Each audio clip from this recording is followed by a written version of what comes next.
అప్పచాకిరా road మీ అప్పచాకిరా road మీద road మీద road మీద రోడ్డు మీద రోడ్డు మీద రోడ్డు మీద మీకే హక్కు ఉంది.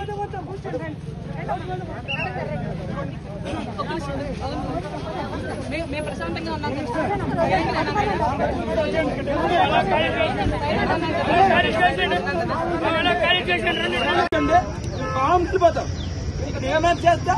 ఇంకో గంట లేట్ అయిందా కూడా మా వాళ్ళు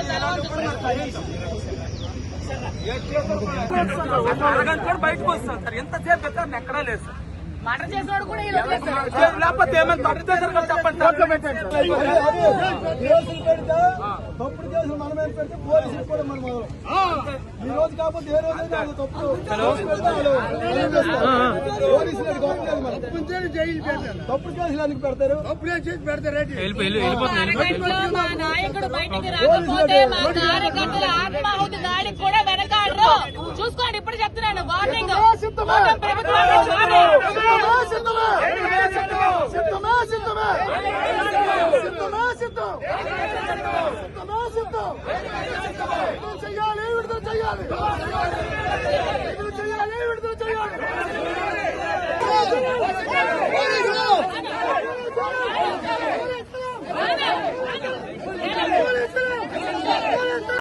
ఒక ఎమ్మెల్సీకి మీరు ఇలా చేస్తే సామాన్య మానవుడికి మీరేం చేస్తారు? మీరు ఒకసారి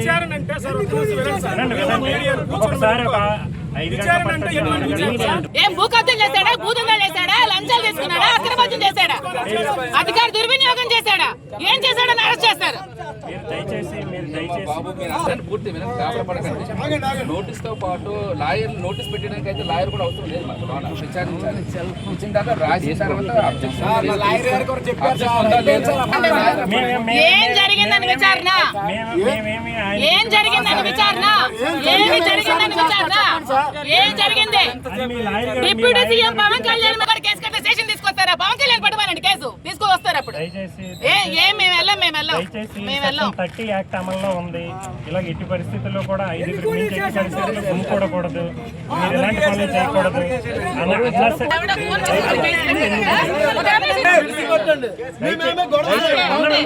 మీరు గొడవ కాదు, సార్ని మేమేమి ఉంచుకోం బాబు. సార్ని పంపించేస్తాం, విచారణ అయిపోయిన తర్వాత పంపించేస్తాం.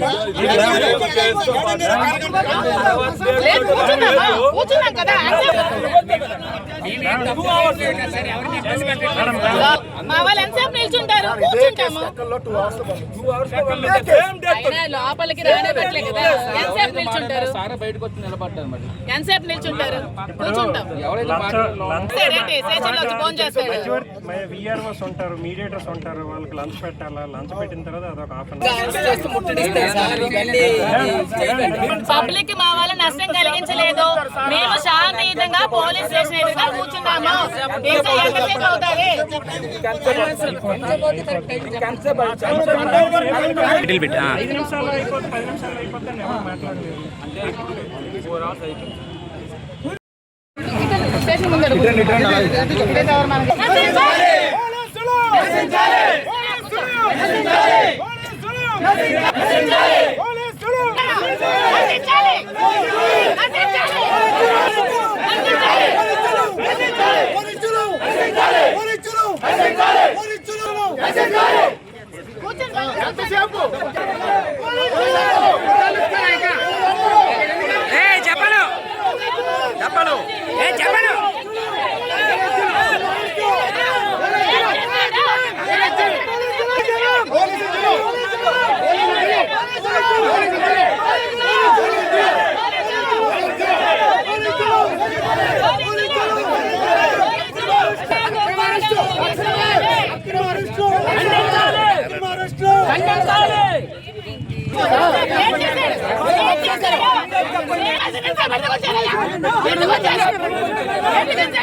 డ్రగ్స్ తీసుకుని వదిలేస్తారు, రేపులు చేసుకుని వదిలేస్తారు. ఎంతసేపు ఒక ఎమ్మెల్సీ నిలిచారు ఆ స్టేషన్ లో తమాషాలా? ఇదా ప్రభుత్వం? ప్రభుత్వంలో ఒక ఎమ్మెల్సీకి రక్షించాలంటే సామాన్య వాళ్ళకి ఎక్కడ రక్షణ వస్తుంది?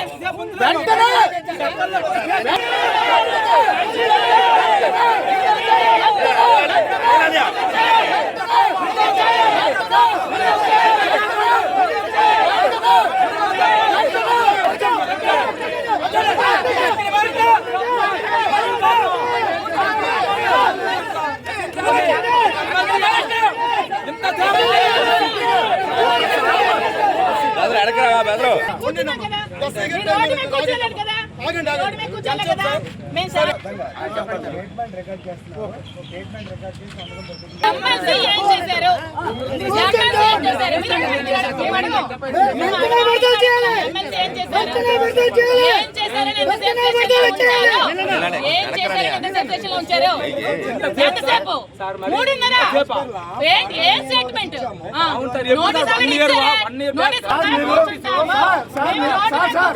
నోటీస్ ఇచ్చి 1 year అయింది సార్.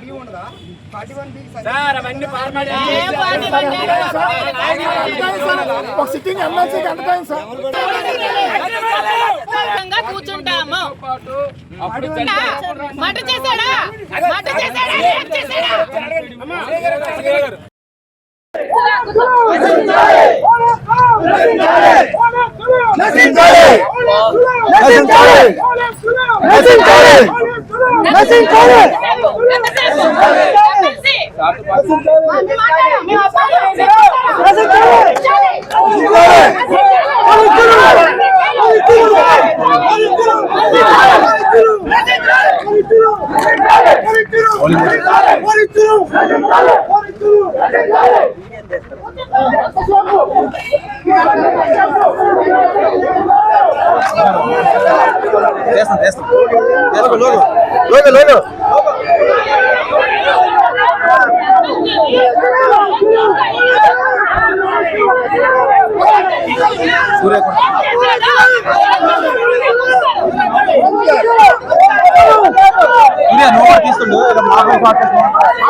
ఈ రోజు కాకపోతే ఏ రోజైనా అది తప్పు.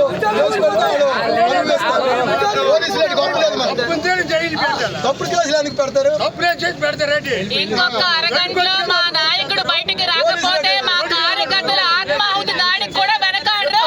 చూసుకోండి, ఇప్పుడు చెప్తున్నాను, వార్నింగ్. ప్రభుత్వానికి వార్నింగ్.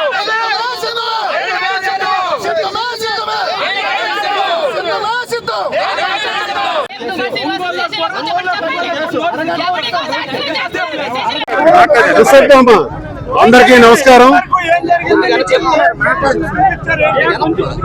25వ సంవత్సరం 8వ నెల అంటే ఈ రోజుకి సుమారు ఏడాది క్రితం 351 క్లాస్ 2, 353 క్లాస్ 2, అలాగే 67 ఐటీ యాక్ట్ ఈ సెక్షన్స్ మీ మీద నమోదయ్యాయి అని చెప్పి ఏడాది క్రితం నాకు ఒక నోటీస్ ఇచ్చారు.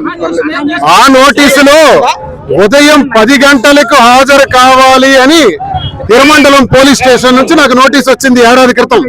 కానీ ఏ తారీఖు అన్నది చెప్పలా, ఏ తారీఖున హాజరవ్వాలన్నది చెప్పలా.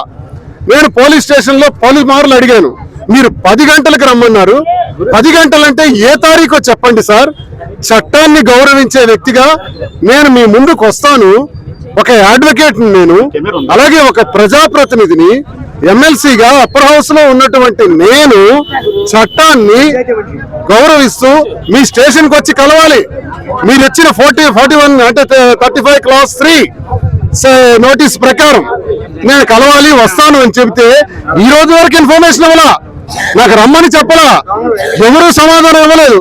అయినా నేను పలుమార్లు అడిగినప్పటికీ స్పందించకపోతే నాకు ఇటీవల కాలంలో ఒక నోటీస్ ఇచ్చారు, మీరు ఈ రోజు హాజరవ్వాలని. 22 నేను వచ్చాను. వస్తే ఇంచుమించు 10 గంటలు అవుతుంది. ఉదయం 11 గంటలకి మీకు విచారిస్తాం అని చెప్పి 10 గంటలు అవుతుంది. ఒక ప్రజాప్రతినిధిని కూడా చూడకుండా అత్యంత దారుణంగా, అత్యంత అవమానకరంగా పోలీస్ స్టేషన్ లో కూర్చోబెట్టి నాకు ఇష్టానుసారంగా మాట్లాడుతూ లేనిపోని స్టేట్మెంట్స్, లేనిపోని అభియోగాలు, నేను మాట్లాడానని, నేను ఆడని మాటలను కూడా మీరు ఆడారు, వీటి మీద సంతకం పెట్టండి అన్నారు. ఏమండి, నేను ఒక లాయర్ నన్ను మర్చిపోకండి, నేను ఒక ప్రజాప్రతినిధిని మర్చిపోకండి. నాకు మీరు సంతకాలు పెట్టమని లేనిపోని అభియోగాలు రాస్తే నేను ఎలా సంతకం పెడతాను? నేను పెట్టాను, నేను సంతకం, నేను ఆ తప్పు చేయలేదు, మీరు చేసిన అభియోగాలు సరైనవి కావు, నేను సంతకం పెట్టను అని నేను చెప్పాను. 10 గంటలు కూర్చోబెట్టి మళ్ళీ మీరు 27వ తారీఖులోగా రావాలని మరొక నోటీస్. అసలు నాకు ఒక డౌట్ వస్తుంది, నా మీద ఉన్న సెక్షన్స్ ఏంటండి? అవినీతి మీద ఉన్నాయా? అక్రమాల మీద ఉన్నాయా? భూదందాల మీద ఉన్నాయా? నేనేమైనా మర్డర్లు చేశానా? అసలు ఉన్న సెక్షన్స్ ఏంటి? నాకు ఈ టార్చర్ ఏంటి? ఒక ప్రజాప్రతినిధికి ఇంత టార్చర్ ఉంటే సామాన్య మానవుడికి, సామాన్య కార్యకర్తకి ఈ రాష్ట్రంలో ఎలాంటి దౌర్భాగ్యమైన పరిస్థితులు, ఎంత ఘోరమైన పరిస్థితులు ఉన్నాయన్నది స్పష్టంగా అర్థమవుతుంది. దీనికి కారణం ఏంటంటే, ఒక వారం రోజుల క్రితం పెందుర్తిలో ఉన్నటువంటి గోడౌన్లో పేద ప్రజలకు సంబంధించిన, బడుగు బలహీన వర్గాలకు సంబంధించినటువంటి బియ్యాన్ని తిరిగి కొనుగోలు చేసి, పీడిఎస్ రైస్ ను కొనుగోలు చేసి ఏసీకేకి 11,31,1,000 తీసుకొని 6,40,000కే ఆ బియ్యాన్ని కొనుగోలు చేసి 4.5 లక్షలు కైంకర్యం చేస్తున్నారు. ఈ రకంగా 35,50,00,000 రూపాయలు అచ్చెన్నాయుడు కైంకర్యం చేశాడు. ఊక పేరుతో 3,000 రూపాయలకు ఫ్యాక్టరీలు కొంటుంటే 1,200 నాకివ్వండి, 1,800 ఊక కొంటారని చెప్పి రైస్ మిల్లర్స్ దగ్గర దౌర్జన్యం చేసి 1,200 తీసుకుంటున్నాడు. మరి సాఫ్టెక్స్ రైస్ మీద ప్రభుత్వం ఇస్తున్నటువంటి ఏదైతే ఉందో 15-20 లక్షలు, అందులో 10% తీసుకుంటున్నాడు. 75 కోట్ల కుంభకోణం చేశాడని నేను ఒక స్టేట్మెంట్ ఇచ్చా. అంటే పెద్ద ప్రజలకు జరుగుతున్న, పేదవాడికి జరుగుతున్న అన్యాయం మీద గట్టిగా మాట్లాడి వారం కాలేదు, ఈ అర్థం పర్థం లేని కేసు. దీనికి 41 నోటీస్ అంటే 35 క్లాస్ 3 నోటీస్ ఇచ్చి నన్ను 10 గంటలు కూర్చోబెట్టారు. అక్కడతో సరిపోయిందా? మళ్ళీ 5 రోజుల్లోగా రావాలని మరొక నోటీస్ ఇచ్చారు. ఏంటి నాకు ఈ మానసిక వేదన? ఎందుకు నన్ను టార్చర్ చేస్తున్నారు? అంటే నేను మాట్లాడానని కదా టార్చర్ చేస్తున్నారు? నేను మాట్లాడకూడదా? ప్రజల గురించి మాట్లాడకూడదా? మాట్లాడితే టార్చర్ చేస్తారా? నాకు ఒకటి అర్థమవుతుంది, కులాల రాజకీయం చేస్తున్నారు. నేను కాళింగ కులానికి చెందిన వాడినే నన్ను తెచ్చి ఈరోజు స్టేషన్ లో పెట్టారు. అంతే కదా నేను చేసింది.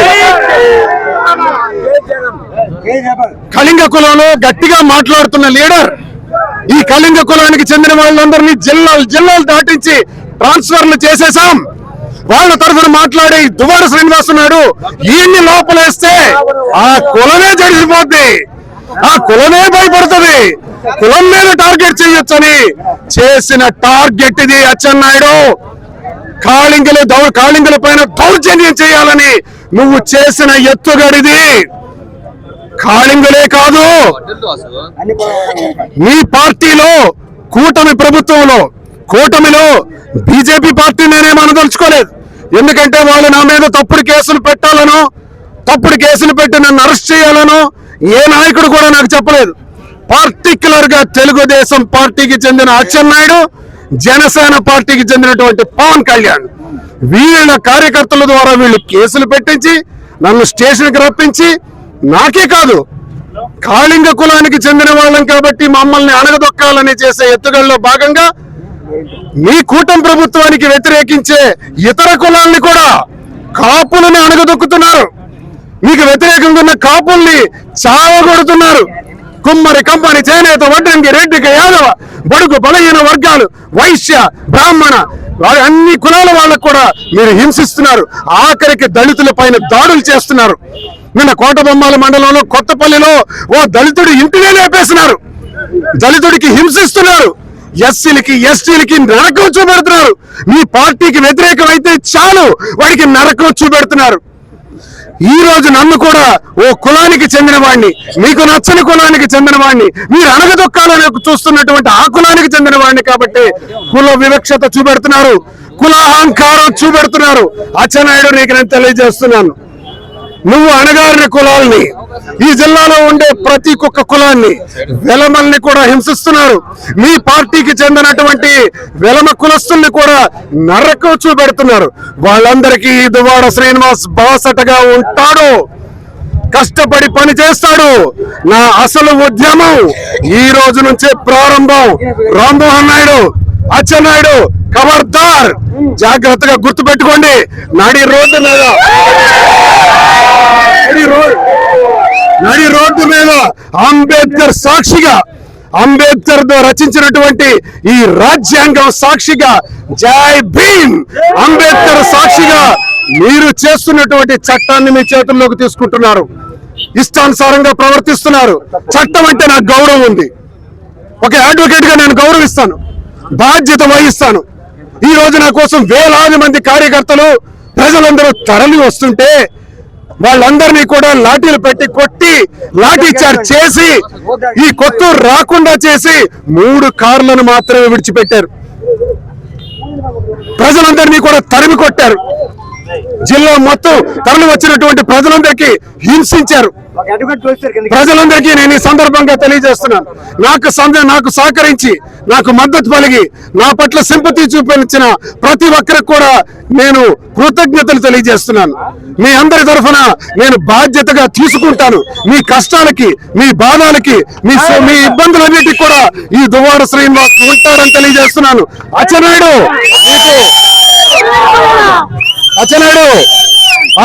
నీకు మరొక హెచ్చరిక చేస్తున్నాను. ఈ రోజు నాకు 10 గంటలు కూర్చోబెట్టావు స్టేషన్ లో, నేను రెడీ. ఇంకెన్ని గంటలు కూర్చోబెడతావు? మరో 5 రోజుల్లో రమ్మన్నావు, వస్తా, చట్టాన్ని గౌరవిస్తా, స్టేషన్ కు వస్తా, కూర్చుంటా. జైల్లో పెడతావా? పెట్టు. మీ ఎర్రన్నాయుడు దయ వల్ల 62 రోజులు జైలు జీవితం అనుభవించాను. జైల్లో ఉండడానికి నేనెప్పుడు రెడీ. నువ్వేమనుకున్నావంటే 10 గంటలు పోలీస్ స్టేషన్ లో కూర్చోబెడితే దువ్వాడ శ్రీనివాస్ అదిరిపోతాడు, బెదిరిపోతాడు, మా వైపు చూడడు అనుకుంటున్నావా? చావుకైనా సిద్ధం. ఎన్నిసార్లు పుడతాం? ఒకేసారి పుట్టాం, పోతాం. పుట్టుకు నుంచి మరణించేలోగా మీకు తాట తీస్తాను. అచ్చెన్నాయుడు తెలియజేస్తున్నాను, నువ్వు నన్ను పోలీసు కేసులు పెట్టి పోలీస్ స్టేషన్ లో నిర్బంధించాలనుకుంటే నా వెంట్రుకు కూడా పీకలేవు. నేను సోషల్ మీడియాలో తప్పుడు వ్యాఖ్యలు చేశానా? ఇదా కేసు? నేనే తప్పుడు వ్యాఖ్యలు చేశానయ్యా. మరి జగన్మోహన్ రెడ్డి గారిని మీరు 1,00,000 కోట్ల దొంగ అన్నారే, సైకో అంటున్నారే, జగన్మోహన్ రెడ్డి గారిది గొడ్డలి పార్టీ అంటున్నారే, జగన్మోహన్ రెడ్డి గారికి ఇష్టానుసారంగా సోషల్ మీడియాలో వైసీపీ నా కొడకల్లారా మీ అంతు చూస్తాను అంటున్నారే. ఇది సోషల్ మీడియా కాదా? ఇది సోషల్ మీడియాలో తప్పుడు వ్యాఖ్యానాలు కావా? వీటన్నిటికీ ఆధారాలు ఉన్నాయి కదా. మరి మీ మీద కేసు ఎందుకు కట్టకూడదు? నేను సోషల్ మీడియాలో మాట్లాడితే నా పైన కేసులా? ఎస్, న్యాయస్థానాల మీద మాకు నమ్మకం ఉంది. న్యాయస్థానాలకు వెళ్తాం, పోరాడతాం. మహిళలను చూడకుండా మాధురికి ఈ రోజు రోడ్డు మీద అత్యంత దారుణంగా ప్రవర్తించారు. ఈ రోజు ఒక ప్రజాస్వామ్యబద్ధంగా దువ్వాడ శ్రీనివాసుని విడిచిపెట్టండి అంటే లోపలికి తీసుకొచ్చి మాధురి మీద కూడా కేసు కడతారట. భయపడతాం అనుకుంటున్నావు అచ్చెన్నాయుడు? కట్టి ఇప్పుడే లోపలేసాయి, పెట్టు. 6 నెలల, సంవత్సరమా నీ ఇష్టం. దువ్వాడ శ్రీనివాస్ రెడీ, కేసులకు రెడీ,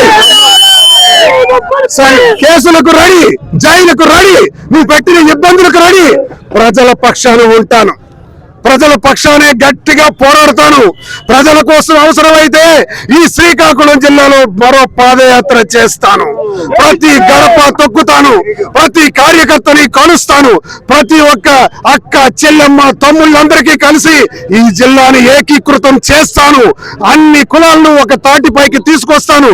రానున్న ఎన్నికల్లో నిన్ను, రామ్మోహన్ నాయుడిని చిత్తుగా ఓడించి తీరుతానని సవాల్ చేస్తున్నా.